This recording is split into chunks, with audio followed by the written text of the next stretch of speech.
I wanted to be able to provide this information session to be able to let the residents know and educate the residents regarding the ballot question that's going to be on the June 11th election.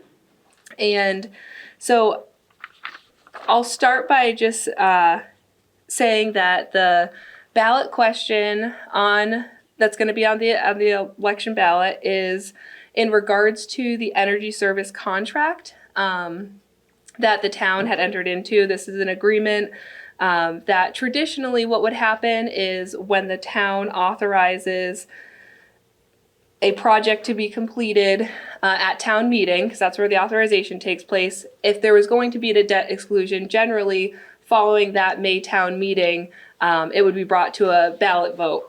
The reason why this project is a little bit different and a bit more complicated is because it was authorized and approved at the first phase was approved at the June 2020 town meeting, and the second phase was approved at the May 2021 town meeting. And at that point when the projects were approved, authorized, and then the projects started, it was believed that the projects were revenue neutral. And so, at that time, since it was believed to be revenue neutral, it wasn't determined that a debt exclusion would be required. And so I think that's important. And the reason why it took time from 2020 and 2021 is because the phases took time to complete. And the phases included capital projects that were energy efficient infrastructure that replaced inefficient structure. And this was at the schools and the town buildings. And it takes time to review the data to see if it actually is revenue neutral and budget neutral. So we began paying the payments in 2022 and in engaging with an energy consultant and then reviewing the budget to actuals. It was determined that this is not a revenue neutral project just because of the way our budgets are calculated based on today's prices for energy, and the usage may be going down, but the price is not decreasing. And so that's why the current staff, that we had to take time to actually have the projects be completed and then be able to verify what theoretically and what actually ended up happening, in each of those fiscal year budgets. So that's a little bit of background why we're here where we are. We've had continuous conversations with the Finance Committee. The second phase of this project was actually not recommended by the Finance Committee at town meeting.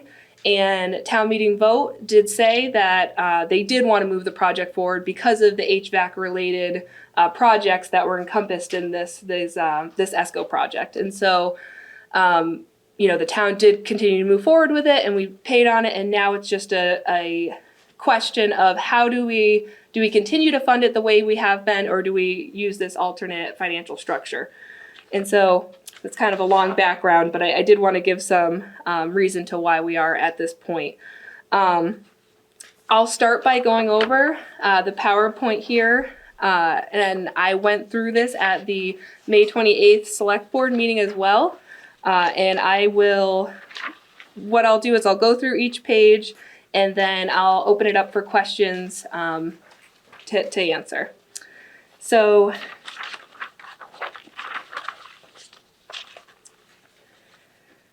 the financial figures contained herein are based on the most current information and represent the town's best estimates at this time.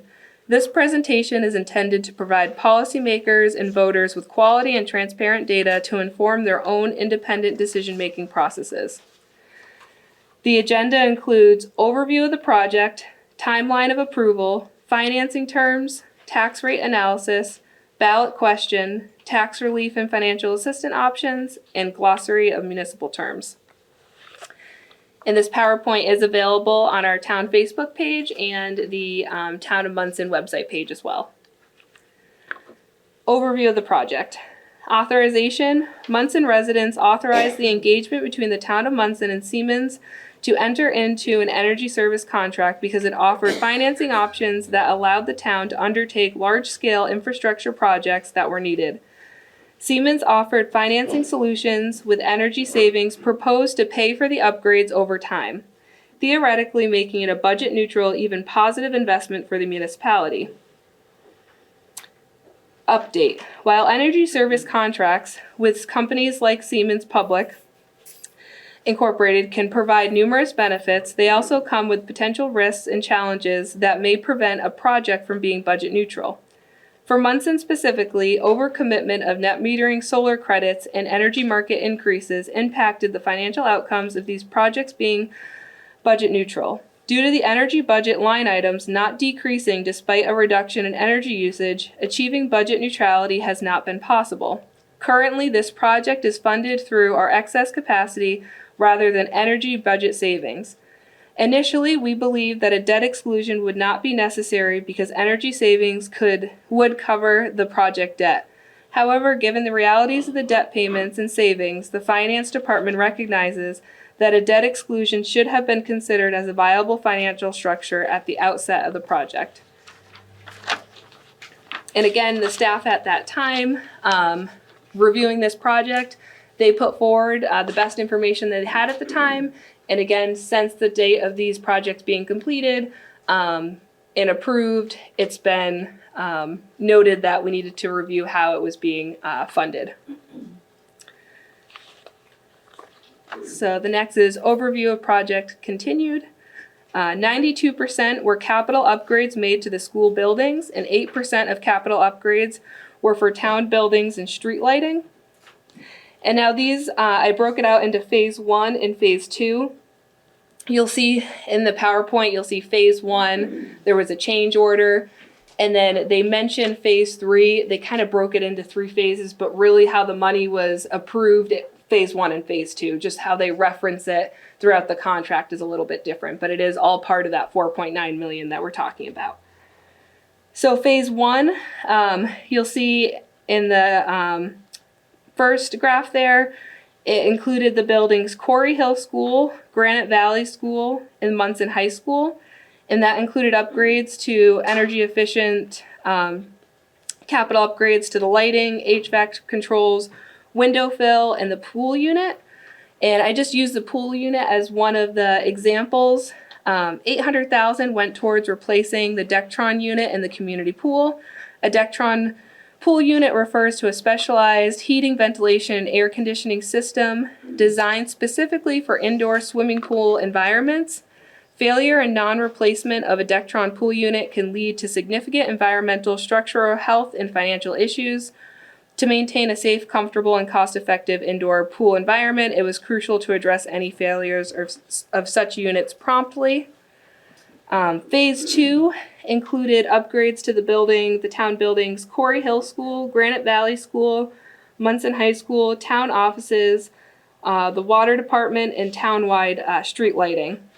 And again, those encompass projects related to lighting, HVAC controls, building envelope, and mechanical equipment. The next page. This is outlining the timeline of the project authorization. Since 2020, there have been multiple public discussions involving the Select Board, Finance Committee, and School Committee regarding the energy service contract. Staff have evaluated the project's details, cost savings, financial strategy, engaged with an energy consultant, and negotiated energy supply expenses in current net metering contracts to address current costs. Presently, a potential financial solution for the community to consider is a ballot question for a debt exclusion on June 11th, 2024. On the left side of the PowerPoint, there is a timeline of the ESCO project. And as discussed in the previous, and at the start of this presentation, the phase 1 was approved in June 2020 at the annual town meeting. The May 10th, 2021 annual town meeting, the second phase was approved. And from fiscal year 22 to fiscal year 24, review of the ESCO projects was completed to determine what makes this project revenue neutral, as it was not reflected in each fiscal year budget. Each year it has been challenging to maintain level services as the debt services related to the ESCO project is funded through the operating budget. In working with the financial advisor and bond counsel, it was determined that a allowable strategy would be to bring forward a debt exclusion to cover the cost of the debt service for the life of the financing agreement. And again, review of the net metering agreements that we have in place. We're compounding the revenue neutral and energy savings theory to cover the cost of the debt service. Provide additional clarification there. We are achieving the energy usage savings. It's just not being reflected in the line item budget because of those net metering agreements and the current energy costs. April 9th, 2024, there was a request to the Select Board to approve a debt exclusion question for the ESCO project and be put on the 2024 June election ballot. If approved at the town election in June, then the ESCO debt exclusion would be added on the fiscal year 25 tax rate for the life of the financial obligation. Approval of this debt exclusion would increase excess capacity. Any request to utilize excess capacity would be subject to Finance Committee recommendation and town meeting approval. If voted down at the town election in June, then the town will continue to pay for the debt as part of the operating capacity allowed under Proposition 2.5. It voted, and I think that's a double sentence, debt costs for this project will increase through fiscal year 2040. The next page is the financing terms. And so the total cost of phase 1 and 2, the town authorized up to $5 million, and the total cost of the projects at completion were $4,899,955. The term with this financing agreement was for 20 years, and the interest rate is 2.55%. On the left, you'll see our current debt repayment schedule, and it's broken out between fiscal year 22 and the last payment being made through 2041. The first 3 years outlined at the top, those are debt payments that were already processed as part of our tax base and funded within excess capacity in Proposition 2.5 for fiscal years 22, 23, and 24. The remaining 2025 through 2041. On the upcoming June 11th ballot question, there's a proposal for a debt exclusion to fund these 17 years worth of payments differently than the first 3 years as referenced in red. If approved, this means that the funding for those 17 years of payments would come from funds above and beyond Proposition 2.5 for the length of the remaining terms rather than being covered by the regular operating budget within Proposition 2.5. On the next, and just to note here too, on the debt repayment schedule, each column represents principal and interest, and then the total debt payment on the right-hand side. So the next page, the tax rate analysis. This form on the right is actually available on the Division of Local Services website. And you're able to, it'll have, if you select Monson on the drop-down box, it then generates all of Monson's profile. And you're able to put in different dollar amounts to see the impact to the current tax rate and how it stands today. And you can look at the assessed value column, find where your property assessment fits in. And if you're unsure, you can contact the assessor's office to get the most up-to-date information for reference. In this example, I plugged in fiscal year 25's debt payment, which is $284,805. And the impact on a $350,000 home is estimated to be about $91 annually. And again, that would be, you could type in the different each year for the debt to see what that impact would look like.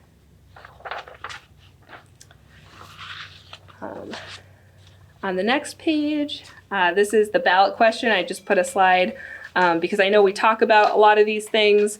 And the question, when we talk about it, to tie it to exactly what we're talking about, it really is a legally written ballot question, and so it can be a bit confusing.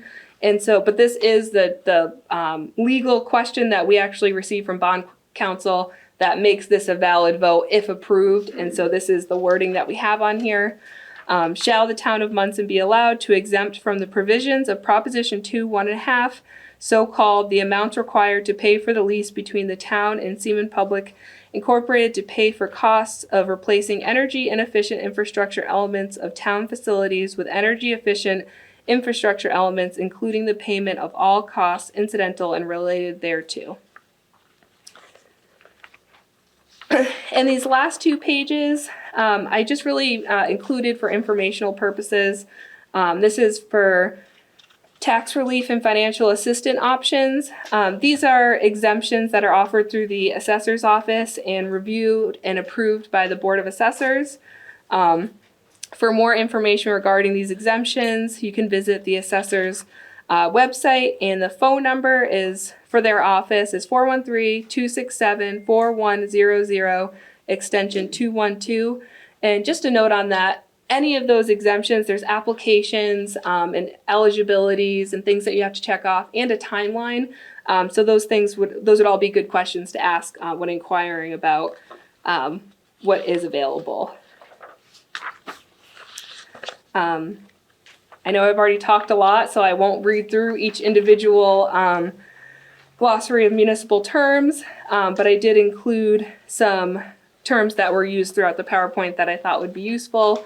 And actually the link above is all municipal finance glossary terms, which is a really useful guide for because some of these things we don't usually use in regular day conversation, but it's how municipal finance is dictated. So it's important to understand when I'm using those terms. So, and that is the end of the presentation. Does anybody have any questions?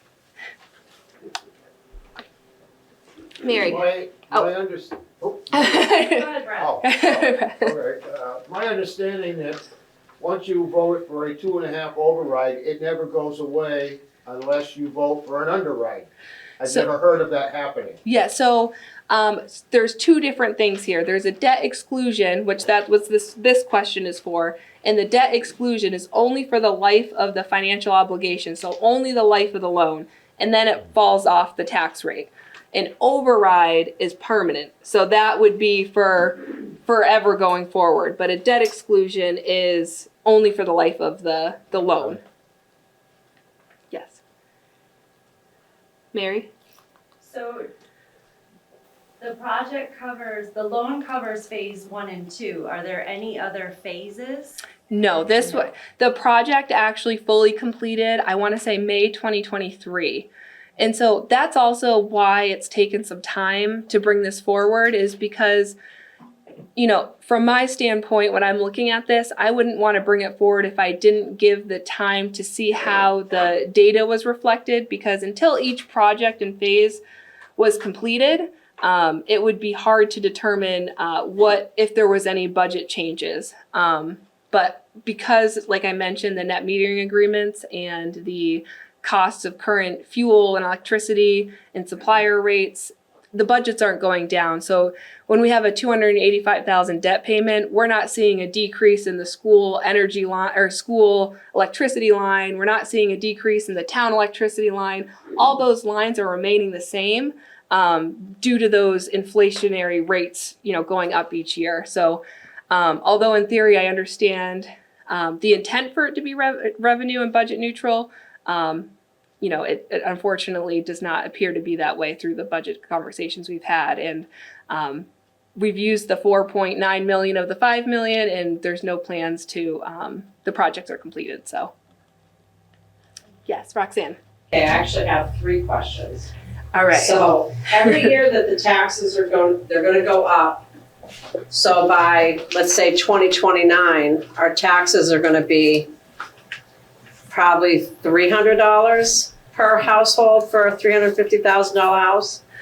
So for me to answer that exactly, looking at the best thing that I can advise for that is looking at, I think $300 would be looking at this debt schedule, because right now I have $285,000 plugged in. Yeah. And so even in the highest year at $400,000, that's about $125,000 increase. And so I don't know that it would go up triple, but I think the best thing would to go in and plug that number in to see exactly what the outcome would be for the assessed value it correlates to. But we also don't know what houses are gonna be worth either. Right, and so that's why it's important to look at your individual personal or your individual property assessment card to determine that. And the other piece I want to make note of is there's this project, and there's also, there's right now we have the fire station authorization out there that would be coming on the tax rolls. We have Granite Valley Middle School rolling off. We just had high school debt roll off in 2022, and then we had Corey Hill roof come on. And Corey Hill roof ended up being, they authorized $5 million, and that came in less. So I want to mention those, not for or against the argument, but more just because I think it's important to recognize those are all capital projects that were part of our capital improvement plan that the town's put forward to address the needs of these buildings. And so those would also impact whether they're currently on, rolling off. That would all kind of be part of the conversation of tax increases. Okay, so right now it's looking like we're gonna have, if this is approved, Mm-hmm. we're gonna have this. Yep. Then we're gonna have the fire station.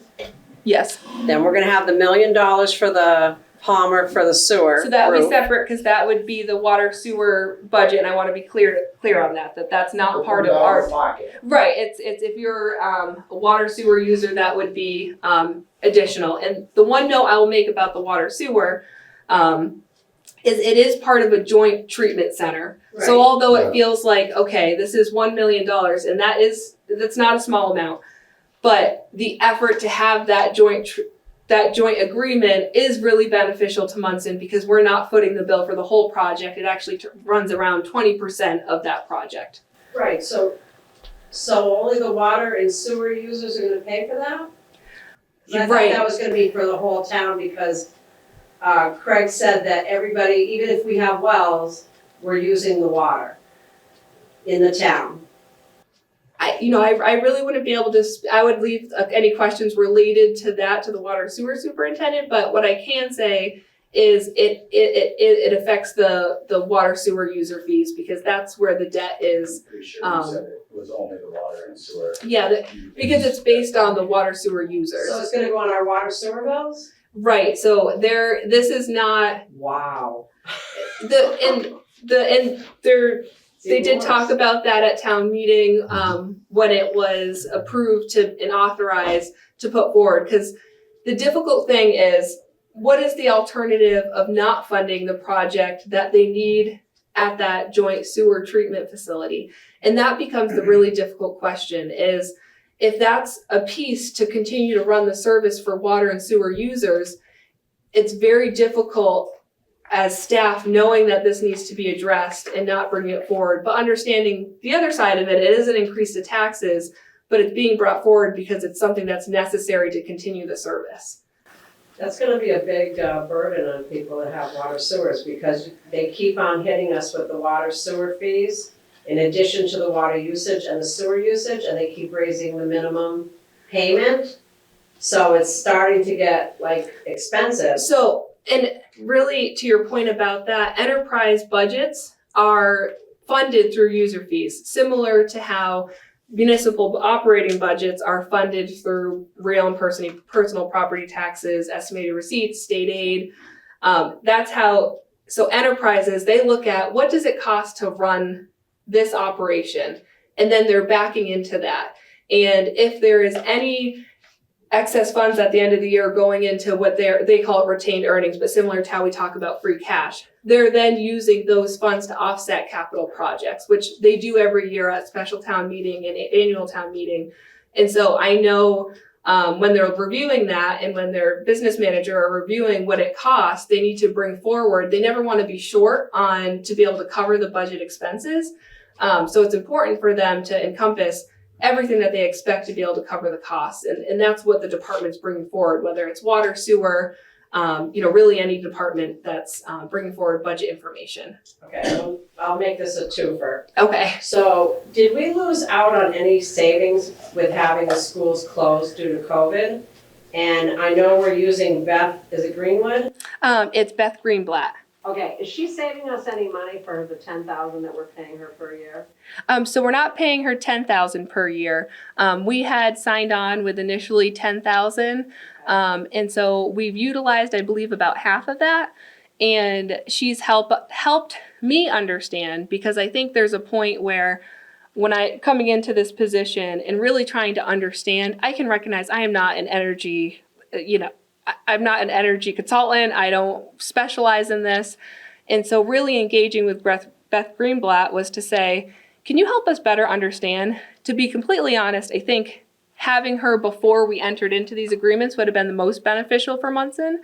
And I recognize that, but I think there is a strong benefit to have her, because I know I've learned a lot. It's been able for me to navigate the net metering agreements. We renegotiated 50% of one of the agreements, which helps bring down Monson's financial obligation on that. So she helped us renegotiate that.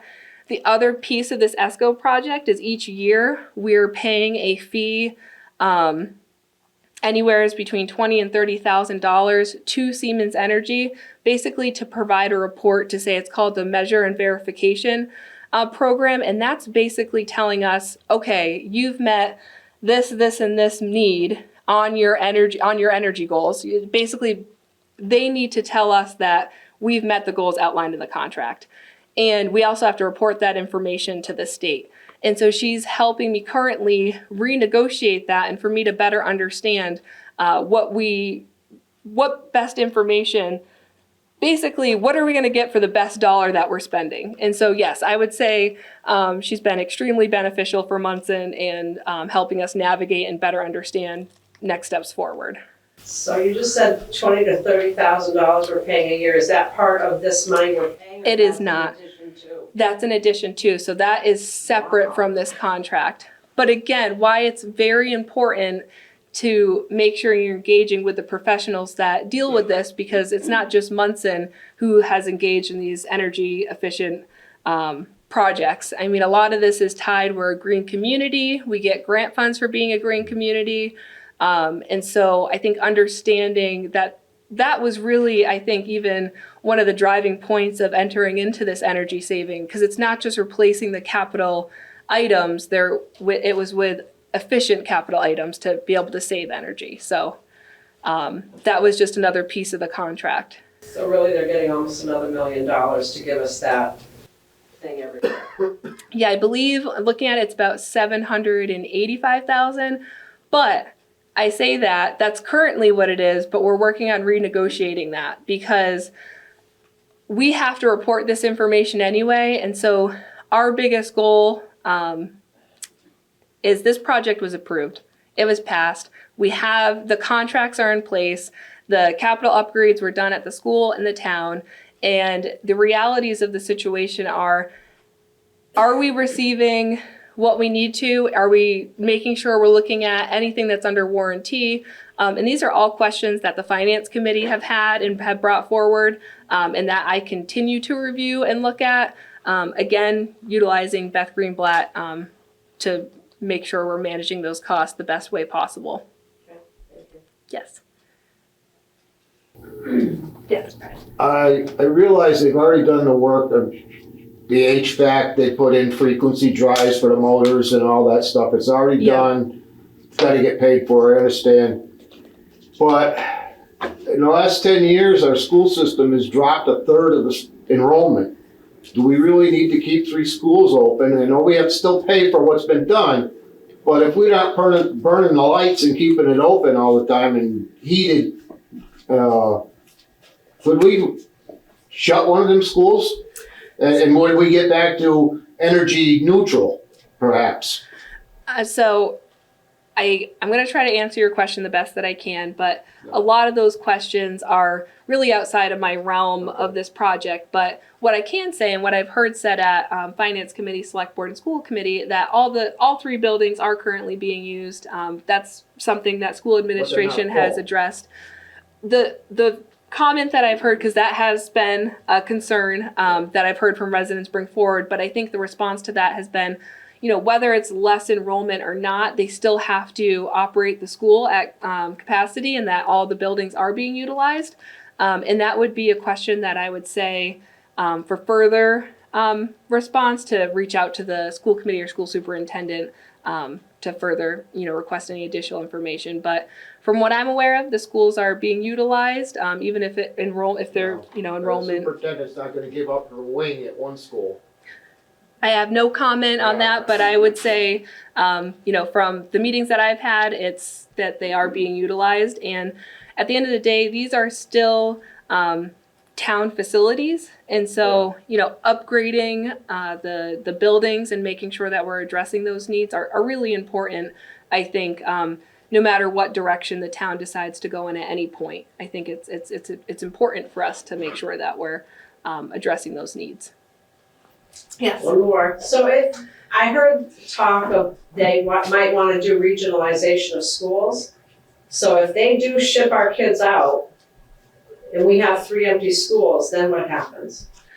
So again, I think that is a much larger conversation about regionalization, because when we're looking at regionalizing any part of town government, we really have to do the financial analysis, see if it's something it's a very public process to see, is that something the town even wants to do? What are the cost savings look like? What transitioning to a different model, we'd have to do a whole study, and that's something that I think the school committee and school superintendent would be a much better avenue to be able to answer those questions. But again, I think when we're looking at those things, it's not to make the service less. I think it's to see if it's a viable option that would work while also maintaining our current budget and our current goals. And it's important to visit those things and see if it's something, like I said, a viable option. But there's a lot of prep work that needs to go into leading up to that, because one thing I will mention, a huge portion, and something that I would want to know, is a huge portion of our state aid is Chapter 70, which is related to schools. So if we are regionalizing, and whether we're utilizing, Monson buildings and kids are coming here or going to other buildings, what does, that aid look like going forward, and how does that impact our budget and things like that? Because I think there's a lot of moving parts to that would have to be answered, and probably a separate lots of public information sessions. So, Okay, thank you. yes. So I have a small solar array, Okay. and I can change my electricity provider every 8 months. Right, the supplier, right? Yeah, To see, yeah. you don't have the ability to do that? We do. And so our last contract was 9 cents a kilowatt, and that ended in 2023. We renegotiated to 12 cents, and that actually compared to, and we actually spoke with other municipalities, and that's actually in line with a lot of other municipalities, what they were able to lock into. And so it did, there is an increase, but then there's also delivery fees and things like that that are impacting our electricity. And I won't talk about it too much because I think it gets overcomplicated, and I tend to talk a lot about it. Confused as to why our usage is down. But and I'll try to give a brief explanation of this. This is something that Beth Greenblatt's been wonderful on helping me understand better and to try to better manage our current contracts.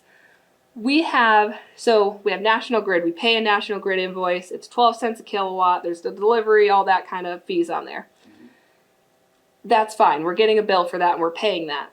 Separately, we engaged in 2 net metering agreements, which offers us solar, and it offers us a discount that's applied to our National Grid bills. Great. When it was entered into in 2013, it was a 20% discount on one. But then in 2016, we signed a second contract committing us to more kilowatts in solar. And so that was at, I think, a 25% discount. So the first contract's about 1.6 million of kilowatt hours that we committed to, and the other agreement's about 1 million kilowatt hours. So both agreements, we have 2.6 million. These are from arrays in town? Not in town. These are just third party vendor that provides the solar discount. And so we have 2.6 million kilowatts. Great. 2016, from 2013 to 2016, the first agreement, it was like, it was working out, you applied the credit, it balanced out, we build it up in the winter, use it in the summer, it was working out. We signed that second agreement. Got a little trickier to try to balance all of these credits among all of the school electricity bills and town bills. Then we entered into an energy savings contract. We made everything more efficient. It uses less energy, less kilowatt hours, but we're still committed to these 2.6 kilowatt hours, and we have to find a spot for them. Well, on one of the school National Grid invoice, they have a credit sitting on their National Grid bill of $100,000. But each month, we're still getting a bill from that third-party solar array that we have to pay. So we're getting a bill, say $25,000 of solar credits, and we have to figure out which account on the National Grid bills needs a credit. But if they all start to build these credits, you still have to pay the third party, and these agreements are not short. Unfortunately, they're 20 and 25-year agreements. We did explore with legal counsel if we were able to get out of these contracts. Unfortunately, we aren't, and a lot of them have clauses that would cost the town money to even get out of the agreement. So the alternative, what Beth has been working with me on, is talking, because you can only renegotiate these contracts with other public entities. So we had done about 50% of one of the contracts with Housing Authority, and then we're exploring other municipalities.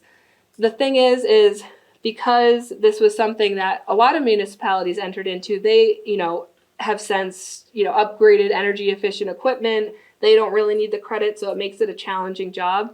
But right now, it's just a matter of basically trying to find which account needs the credit and constantly recommitting them on the different bills, which is tough because they call it a Schedule Z, and you can only submit it twice a year, but it takes a long time to get into effect. So the school ends up still having, they have $250,000 in their electricity line budgeted, and they're using that $250,000 because that's the amount that they're paying to that third party solar. We did recently decrease that, and so once it takes into effect, they'll start to eat down on some of those credits. But again, it's kind of just a work in progress and how to maintain what we currently have, until it's resolved. Did that help answer your question, or do you need further? No, it does. But to me, this seems like it was a 911 move to pay for some upgrades for the school, basically. Mm-hmm. 92%. So, and I know this isn't a finance committee meeting. Yeah. But I'm thinking that maybe there should be some talk about how we're going to keep up with things in the future. Because this is a 17-year loan. Things are going to fail way before that 17 years. So are we going to have enough money to pay for it again? Right. It's a finance committee.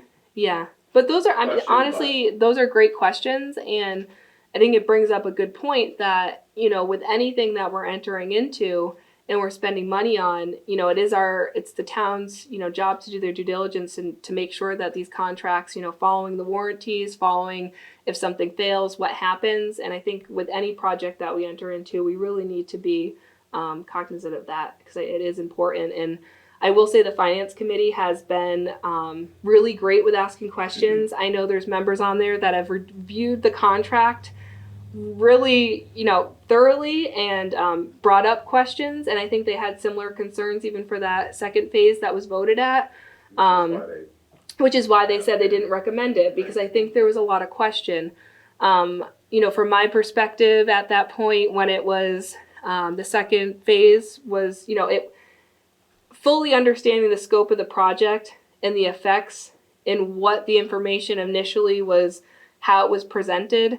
I really think at that point, the people bringing those forward, the intention was, this is energy savings. We're a green community, and not, really understanding what the future effects and how. I can't imagine that this little town even has the capacity to process all that information. It honestly, it is challenging, and I think engaging with the energy consultant really has been very beneficial because a lot of it is difficult. And again, I'm not an energy expert.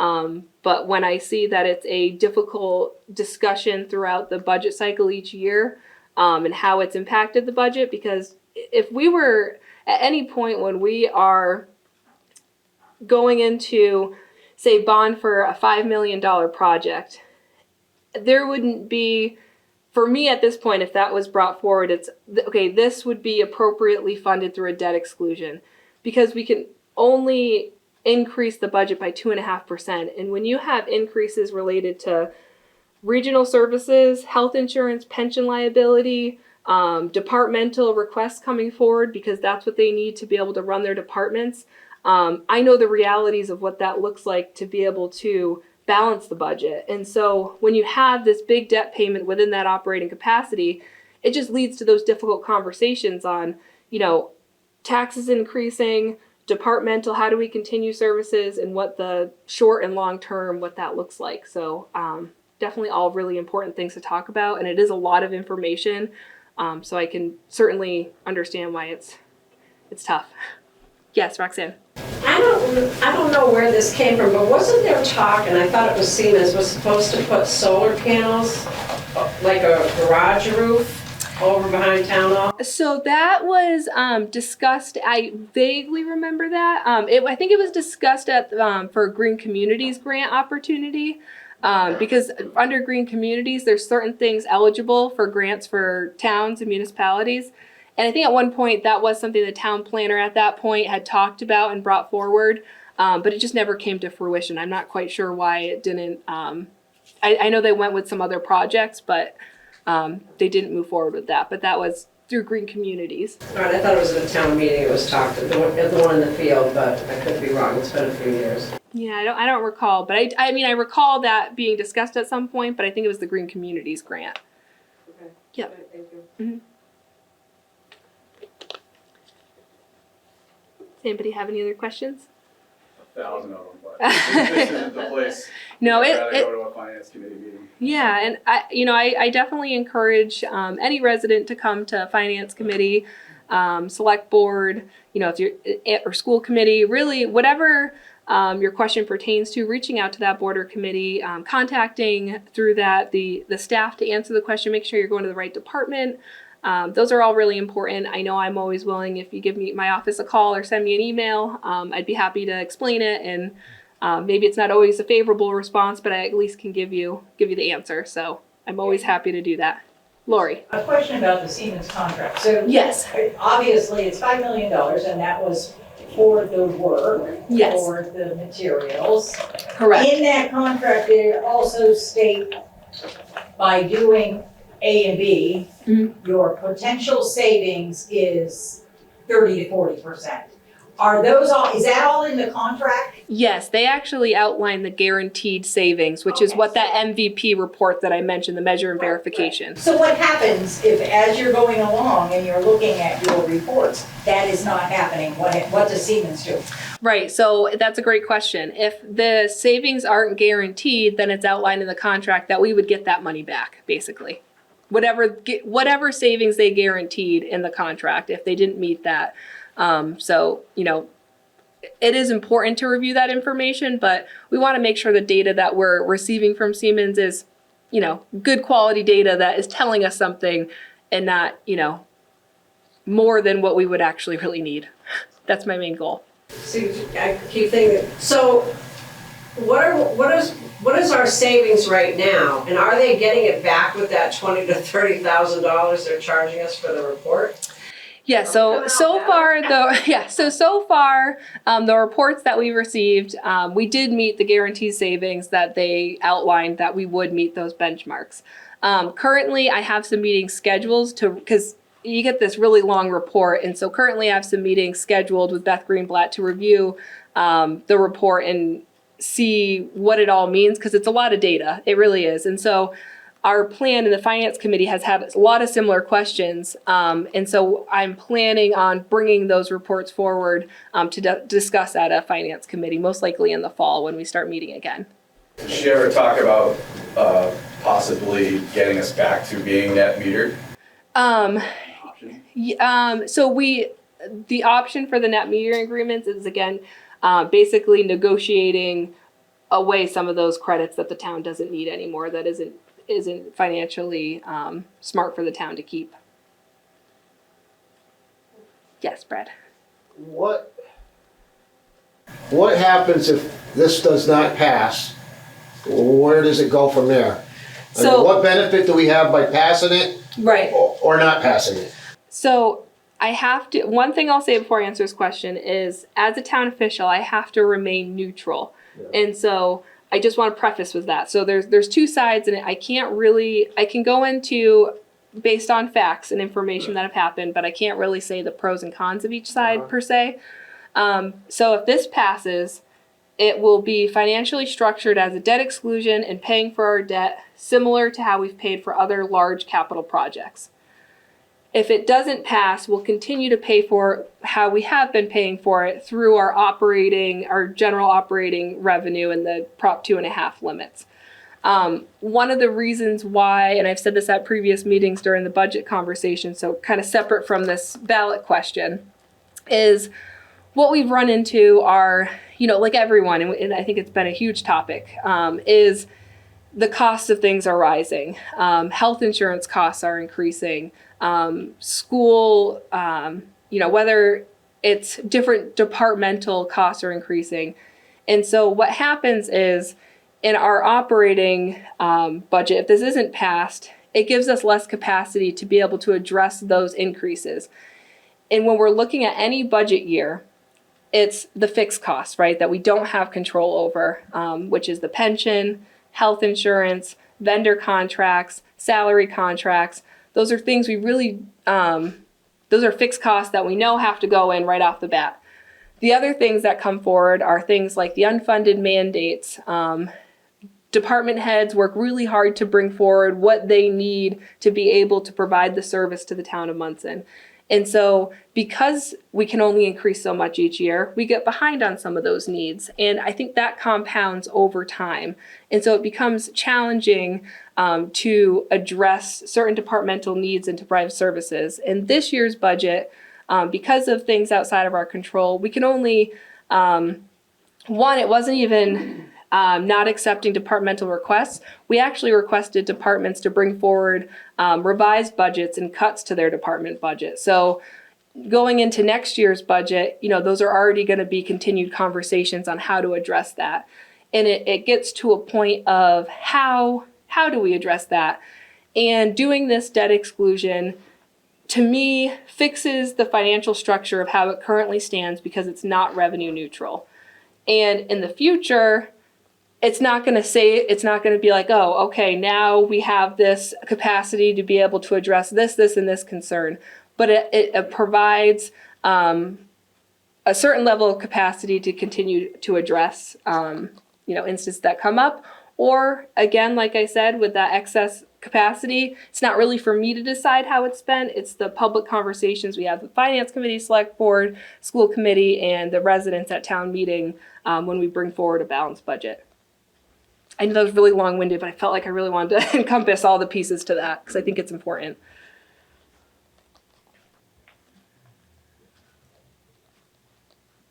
Does anybody have any other questions? Thank you, Jamie. Yes, thank you. Thank you, everyone. Thank you. And again, if anyone has questions, you can reach out to me directly. And I'll just say my number. It's 413-267-4100, and it's extension 204.